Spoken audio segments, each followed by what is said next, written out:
Hi, my name is Nika, and this is my podcast sharing to you the history of transportation in the Philippines. So, first is the pre-Spanish period. First of all, we consider long-term and very slow-changing geographic factors that shape Philippine transportation. Foremost is that our country is a big archipelago of 7,500 islands and a very long total coastline. Each major island has a mountainous interior with narrow or fragmented plains and valleys along the coast and in the interior and crisscrossed by very numerous rivers. These geographic factors greatly influence the early patterns of population growth, density, distribution, and movement, which continued through the next centuries. Prior to the introduction of horses and wheeled vehicles by Spanish colonizers, our ancestors moved by raft or native outrigger boat, by paddles and sails, hopping from island to island or coastal point to point. They reach interior valleys by trekking along estuaries and rivers or by water and on foot, and through trails across mountains. They eventually settled along or near the coast, lakes, rivers, and major creeks where there was enough access to land, water, and food resources. Many of these communities were economically and self-sufficient and politically independent. However, impelled by locally evolving class structures, growing population, and diminishing resources, these communities gradually formed among themselves regular ties of trading, intermarriage, peace pacts, and war rivalries. These further helped shape the major overland and inter-island travel routes and the regular movements of people and goods along said routes. So around the 10th century CE, certain communities in locations with defensible harbors and sufficient supply of food and water evolved into entrepots. And for example is to Manila area, Cebu, Butuan, and Sulu areas among others. These attracted traders from within the Philippine archipelago as well as from the Malay archipelago, mainland Southeast Asia, and Arabia. Eventually, by the 13th century, South China traders using better boats broke the Arab trade monopoly and became dominant. The local ruling classes, by controlling the ports and key points along the route, grew fat on tribute paid by traders, on payments for settling trade disputes, and on profits from their own trading expeditions. Growing trade further fueled economic and population growth and class stratification, which in turn further reinforced regular trade routes, both inter-island and inland. So the pre-Spanish period is finished, and then let's move forward to the Spanish period. So the establishment of Spanish rule in most islands paved the way for the colonial and feudal socio-economic system to take root, and alongside this, expanded modes of transportation that serve the expanding needs of colonial and feudal rule. As early as 1591, Spanish rule was already entrenched in 236 encomiendas in 10 broadly defined provinces from Ilocos to Panay. From these first bulwarks, Spanish forces fanned out to pacify tribes, punish rebellious ones, impose reduction or resettlement into pacified towns, collect tribute, requisition, and harness corvée labor. All this required the building of ships, ports and wharves and inland roads, bridges across rivers, and horse trails across mountains. Many Spanish period trade and travel routes were merely expanded and interconnected version of pre-Spanish routes. The colonialists selected Manila as their seat of government and trade because of its already established population, its strategic position, the trade routes, its easy access to nearby regions, rich human and natural resources, the emergence and growth of Manila and its immediate suburbs as the dominant economic, political, and cultural center of the country throughout the Spanish period are well documented. Other colonial centers, new towns, and military commandancias built their own military garrisons, religious houses, and residential, maintained communications with Manila, and forced tribute and corvée labor, which they shipped to Manila or to where it was needed, built public works, and operated the Manila-Acapulco galleon trade, and increased visits to Manila of Chinese traders, further impelled the growth of regular shipping and overland transportation between Manila and the provinces throughout the 1600s. The Spanish colonialists monopolized trade and operated shipping lines. So, in this period, shipbuilding became a major industry with shipyards in Cavite, Panay, Albay, Marinduque, and Masbate. The need for rope rigging and canvas sails turned Bicol and Ilocos respectively into plantation economies producing abaca and cotton with direct links to Manila, while iron was exported from China and Japan. So all this resulted in some advances in the country's transport system, since most trade and transport were across the seas and along the coast. The earlier impetus was in maritime, inter-island, and riverine transport by various kinds of watercraft, from big steamers to native boats without riggers or paraw, to flat-bottom cascos. Even within the Manila area rivers, an example is in Pasig and Marikina River. Esteros, or the tidewater channels, and man-made canals, or Canal de Maypaho or Canal de la Reina. These serve as major arteries of trade linking outlying areas and the Intramuros and Port of Manila, with the cascos as the workhorse watercraft. So, in the last decade of Spanish rule, it is the railways. The bigger and more dramatic push was in building railways. In 1875, the Spanish government authorized a Manila committee to propose railway projects. 3 lines were suggested at that time, totaling at 1,730 kilometers of track to Manila, from Manila to the Dagupan line, which was to be extended later to Lawag. The Manila-Bicol line, which would reach Albay, and the Manila-Batangas route that would reach Taal town.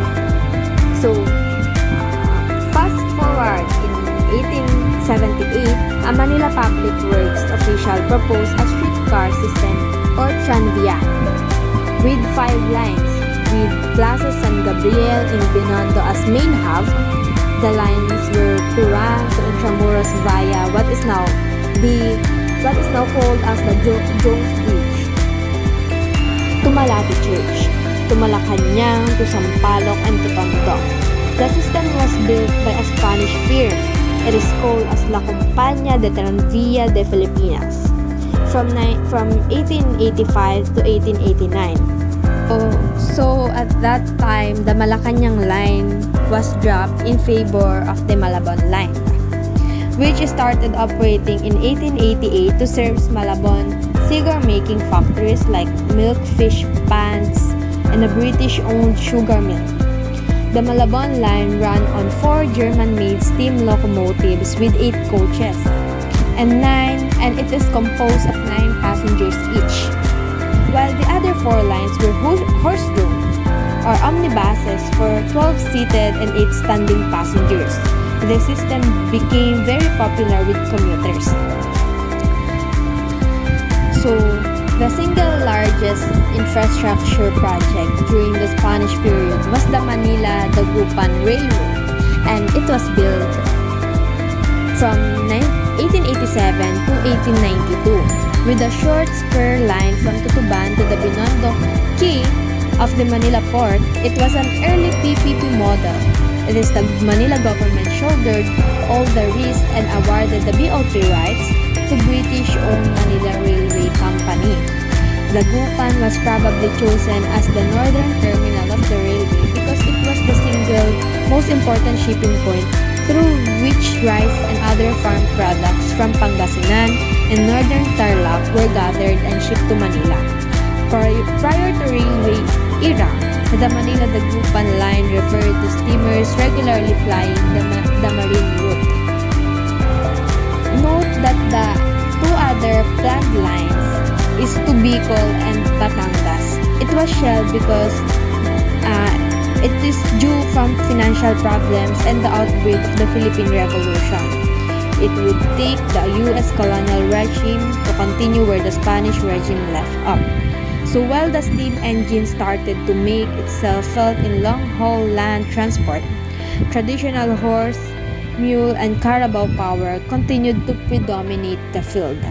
There were more horse carriages in Manila than in any other Asian city, which relied more on human-drawn rickshaws. So in the 1880s, there were more than 1,000 horse-drawn calesas and nearly as many caromatas and carabao carts in Manila alone. It was used as a transportation and the transport of goods from one place to another. So meanwhile, within and between the towns not directly served by watercraft and the railway, the masses continued to rely on ages-old foot-based and horse-based modes of transport along Spanish Camino rails, connecting major towns and through each major town street system. Spanish trails were also built across mountains to connect military garrisons, especially in unpacified regions. Otherwise, people, especially in the vast rural areas, carried bamboo poles on which hung heavier cargo or hammocks for people who couldn't walk, or they can rode on horseback alongside pack mules and carabao pulled sled and carts. Take note that that's why we are colonized by the Spaniards for over 333 years. That's why they had we have a very huge amount of history with them. Fast forward with the U.S. colonial period. In its early stages, in 1899 to 1920s, the further nationwide expansion of the railway and shipping system, and then toward its later stages in 1930s to 1946, the gradual decline of the railways. Major Visayan islands also had localized railways, and in late Spanish and American periods, although mainly to transport plantation crops for export, the indigenous or Spanish period ship and boat building industries also suffered a decline, as the U.S. colonial regime preferred the use of big foreign-made ships. These two big trends were closely related to a third, the tremendous expansion of the road system and U.S. manufactured motor vehicles.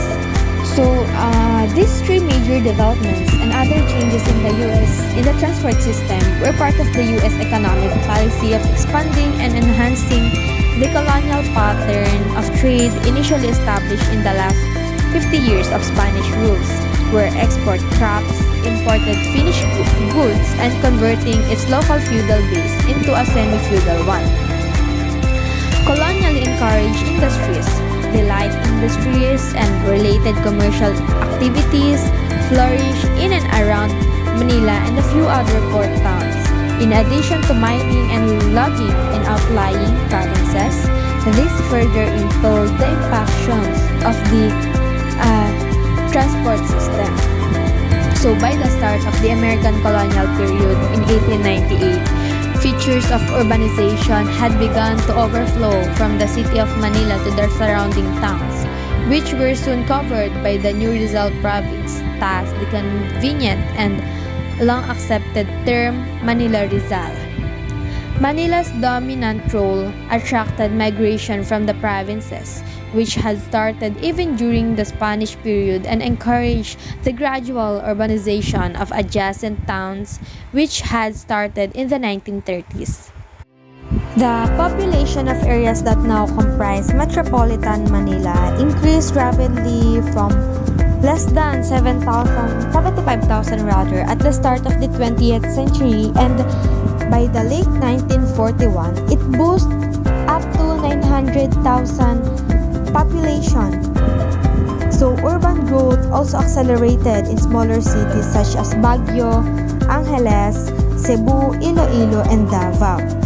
In Manila, the Manila Electric Railroad and Light Company took over the tranvia system with 12 electric tram lines operating by the 1905. Imagine a reconstruction program from 1920 to 1924 upgraded the system to 170 cars servicing many parts of the Manila and its outskirts, proving to be an efficient mass transport for a population of 220,000. It was supplemented by ubiquitous horse-drawn carriages such as the calesas, carretelas, and caromatas, river and estuary boats, and an increasing number of private cars. Almost 9,000 horses were listed in the 1903 Manila census. This expanded to 25,000 shortly before the start of World War II. So in the early post-war period, wherein it was begun on 1946 to 1965, the early World War, the second or pre-Marcos period. So basically, the continuation and intensification of the semi-feudal socio-economic system in the whole country under the neo-colonial setup and the acceleration of growth trends, actually the seed of crisis, that emerged before the war. In this section, we focus more specifically on the impacts of urbanization as seen in Metro Manila and the impacts of the nationwide expansion of roads and motor vehicles. So, urbanization in the Philippines is broadly reflected by the increase in towns and cities with 100,000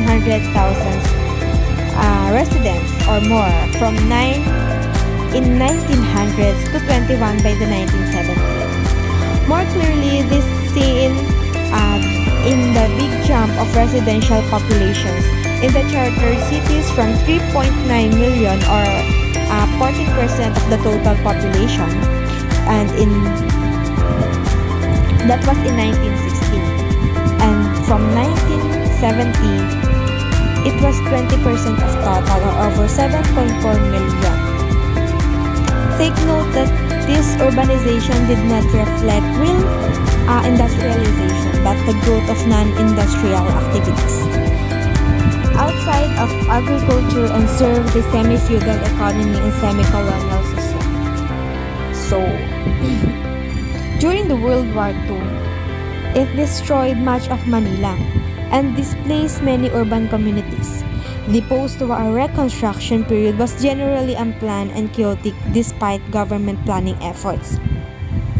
Immigration from other provinces accelerated the growth of Manila, newly created Quezon City, and the towns of surrounding Rizal Province with its two cities, the Pasay and Caloocan, and fast-growing Makati, such that by the 1960s, planners had started viewing the bigger territory as Greater Manila area, comprising 4 cities and 17 municipalities.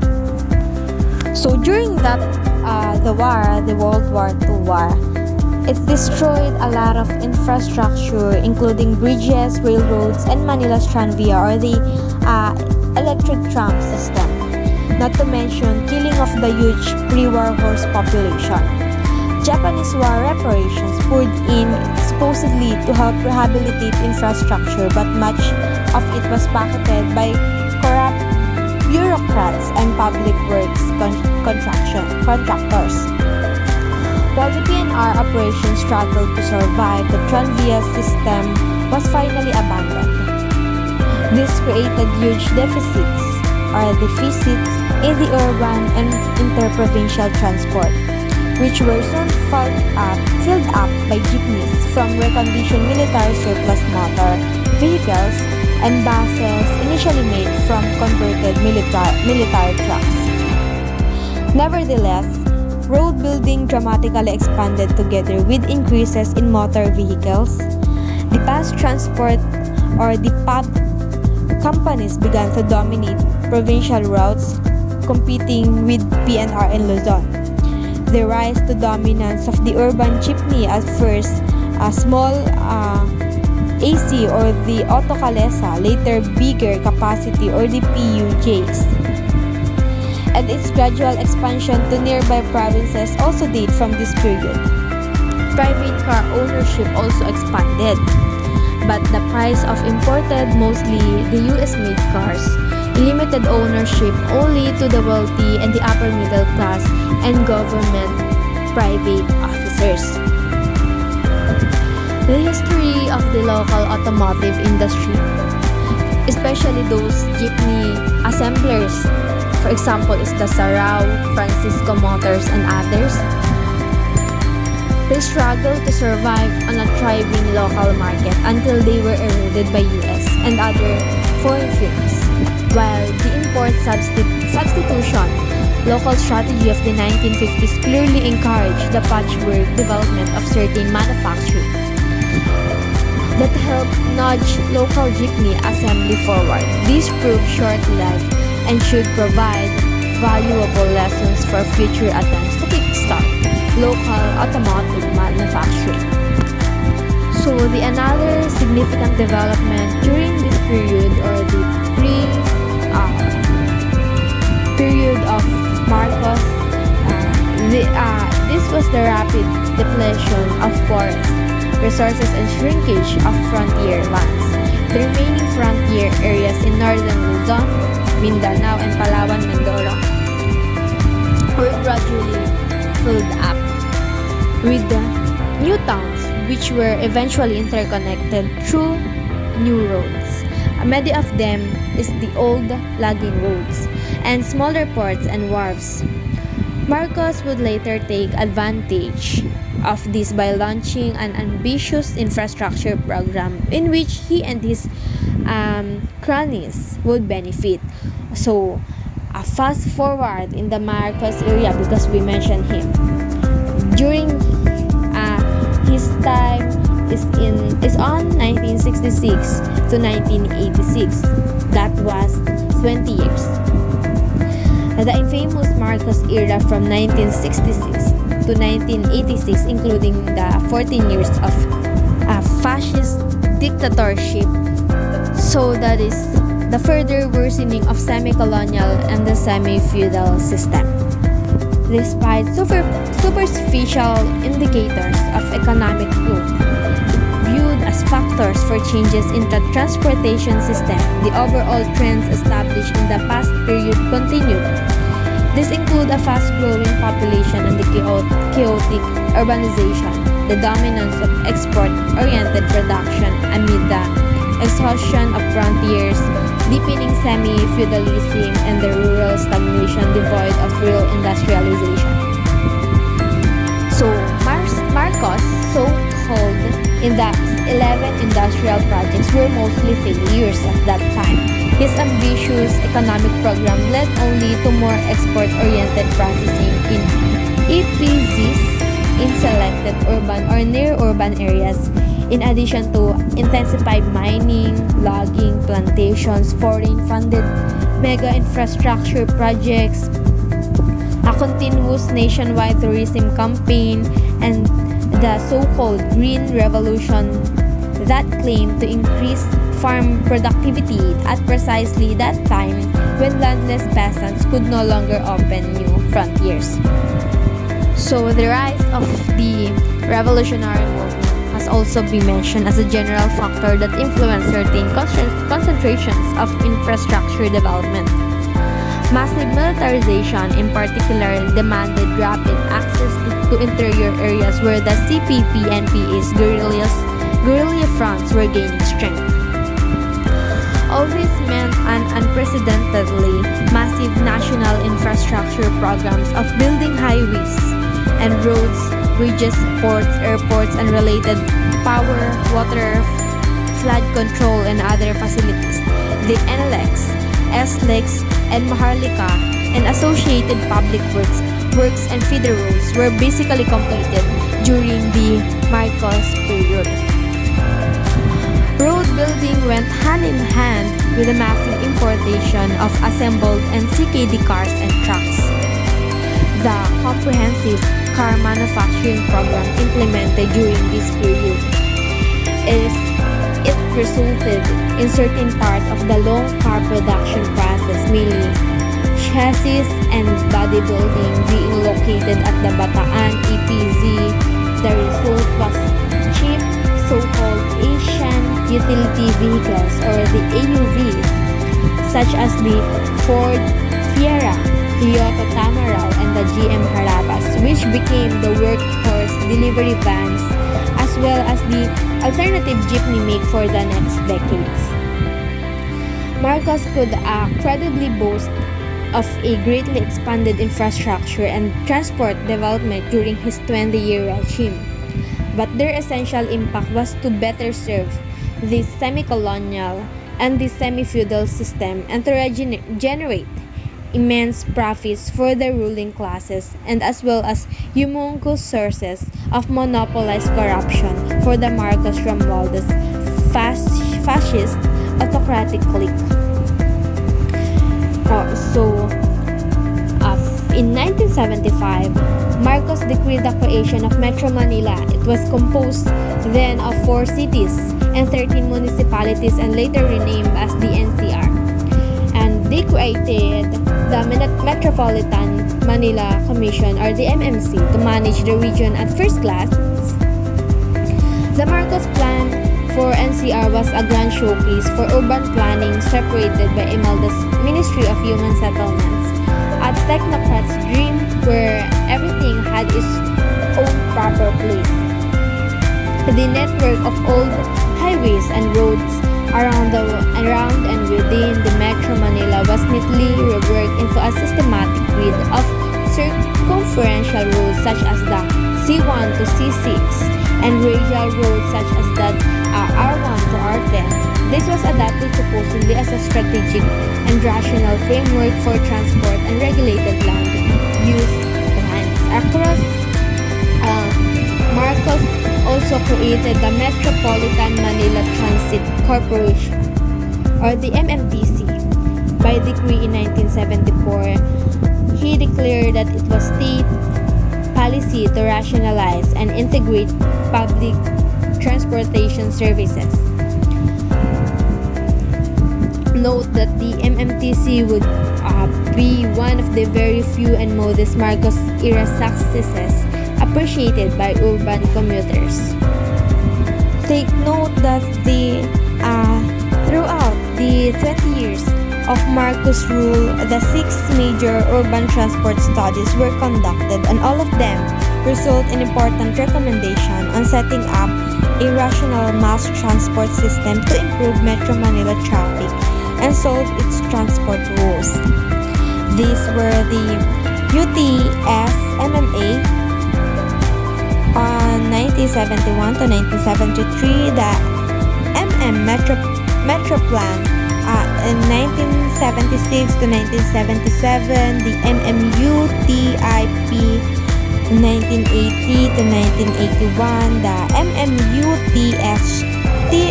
TRAP on 1982 to 1983, the JUMSUT1 on 1982 to 1984, and the JUMSUT2 on 1984 to 1985. So that was the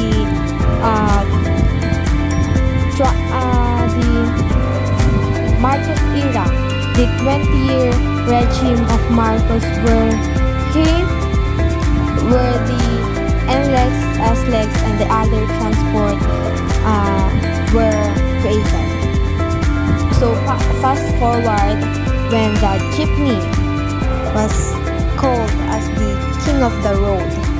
So the rise of the jeepney eventually to become king of the road by the 1960s and the 1970s is an excellent case study of a mostly spontaneous effort among the people and small entrepreneurs to innovate on existing technology and common traditions to solve the lack of formal transport services in the aftermath of the destructive war and the chaotic early post-war years. So the PUJ continued to evolve from the original US Willys military jeep in the early post-war years to bigger capacity Sarao type chassis and bodies in the 1960s to Japan-made diesel engines, becoming popular after the 1973 oil crunch. The AUB type vehicles such as the Tamarao, Fiera, etc. and medium-sized trucks sample are Isuzu Elf, Mitsubishi L300.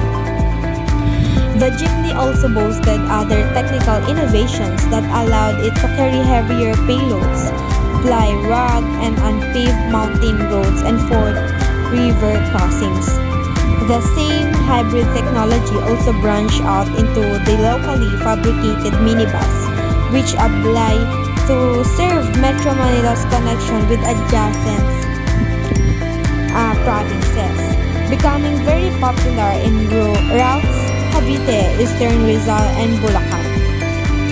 Similar minibus lines that use these locally fabricated vehicles cover the interprovincial route in some regions. For example, is the Amianan in the Ilocos region rather. The jeepneys and locally assembled minibuses, to some extent, continued to expand their coverage throughout the Marcos years. They even took over routes that were earlier dominated by major bus lines, despite persistent government attempts to phase out the jeepney and actually banning it from major highways, such as EDSA. Government and big buses practically did not extend any support to further develop the jeepney and local minibus into a more rational mode of transport that could serve as efficient localized system and as effective feeders to bigger mass transport systems such as railways and long-haul bus lines. Rather, the government tolerated the jeepney as a source of revenue via franchise, registration, and other fees. Also, from the early 1970s onwards, while the PUJs and PUBs dominated the highways and main urban thoroughfares, cheaper Japanese motorcycle brands were increasingly dumped into the Philippines and turned into motorized tricycles. Thus, the tricycle gradually became popular and quickly replaced the pedicabs, horse-drawn calesas, and small ACs in towns and urban communities or subdivisions, with streets too narrow or routes too varied for PUGs and PUBs to fly.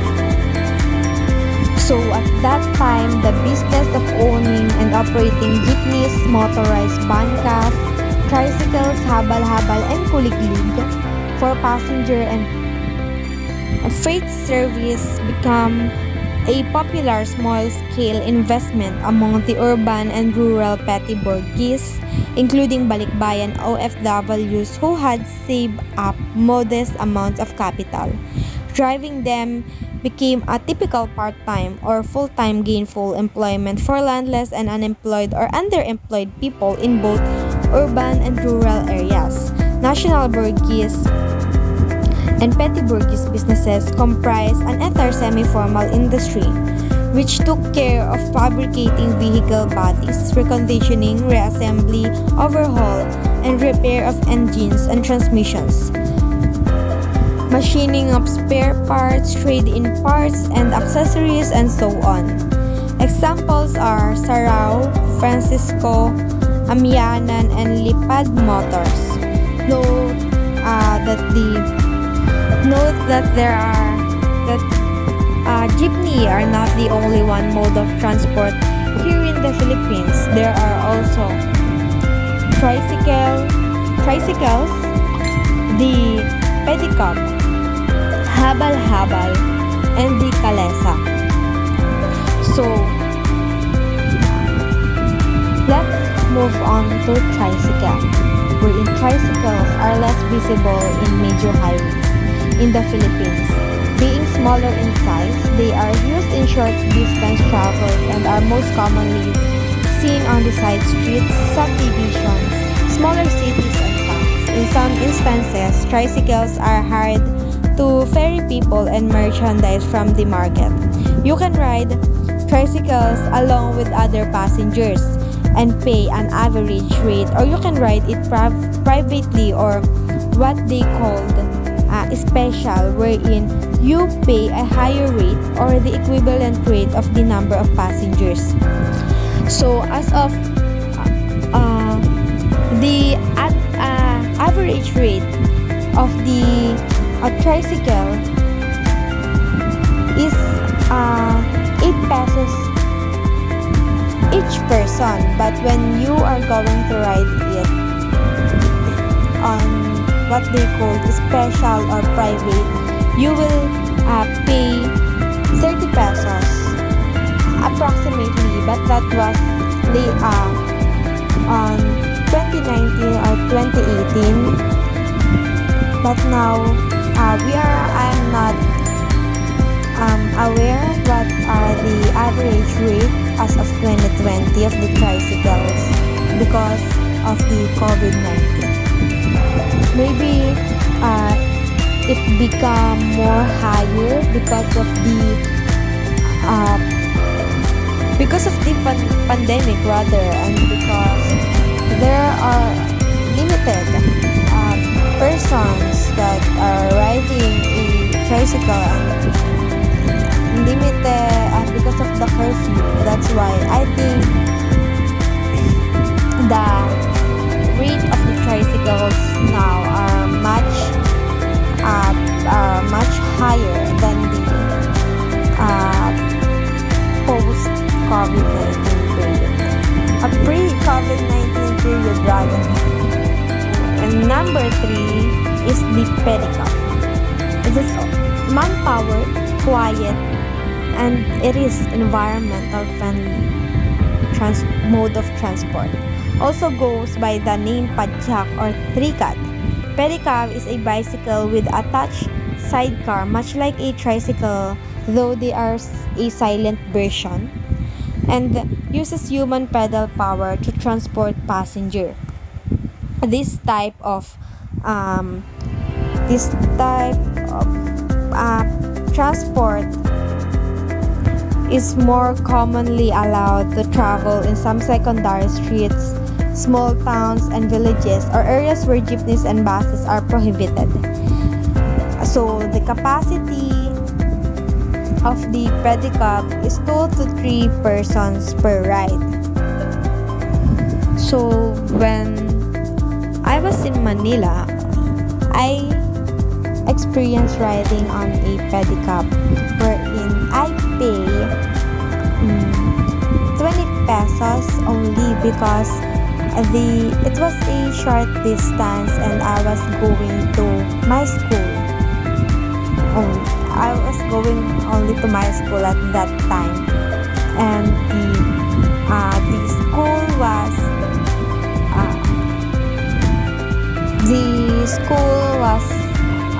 nearby or just close in our barangay, just like that. So next is the habal-habal. I think that all Filipinos are familiar with this one. Or the other mode of transportation, we are all familiar. So habal-habal in Metro Manila, it is an everyday picture that you see 1 to 2 persons riding on a motorcycle. But now I think it is more it is close to angkas, just like that. I think so. So, um, however, let's go back. It is not the case when it comes to the streets of Mindanao and some parts of Visayas. So, habal-habal is a highly improvised two-wheel single motorcycle usually ridden beyond its passengers' capacity since it is used as public transportation in that area or in that region, especially in areas with narrow roads and steeper, rougher terrain. It could possibly carry up to 6 passengers at the least. Yes, some people might have said that a habal-habal could accommodate more than 10 persons, with baggages ranging from vegetables and groceries to livestock like chicken yet to be included. So the last one, it is more popular in place like Vegan, Intramuros, and Luneta. So it is Kalesa. Kalesa is a horse-drawn carriage that used to be around the streets, but it is now mostly ridden for tourist use. So, just like what I've said, if you happen to visit a Vegan in Ilocos Norte, a Kalesa rides complete the whole experience. Tour along and feel the quaint ambience in the Spanish lanes of the town. Manila, specifically Intramuros, also offers a Kalesa ride the old-fashioned way, with your coachman serving as your tour guide in complete costumes and all. Also, in Luneta or Rizal Park, there are also Kalesas. Mostly, in all parts of Manila, there are Kalesas, but not like that. On the previous years, the Kalesas now are limited in parts of Manila. So only in the Philippines. While in some ways this phrase makes people shake their heads with its several meanings, more often than not, this has made Filipinos proud because the Philippines is the only place in the world where you find not only several modes of transportation, but a journey forever etched in your heart. So that was my podcast about the Philippine transportation history. Hopefully you have a good time listening on my podcast and learn something about my podcast. This is only my first time doing this podcast, and I believe I'm thinking that even on a short period of time, you gain something from me and about the Philippine history of the Philippines. Hopefully, I can do a podcast again, and I will do better next time. So again, this is me,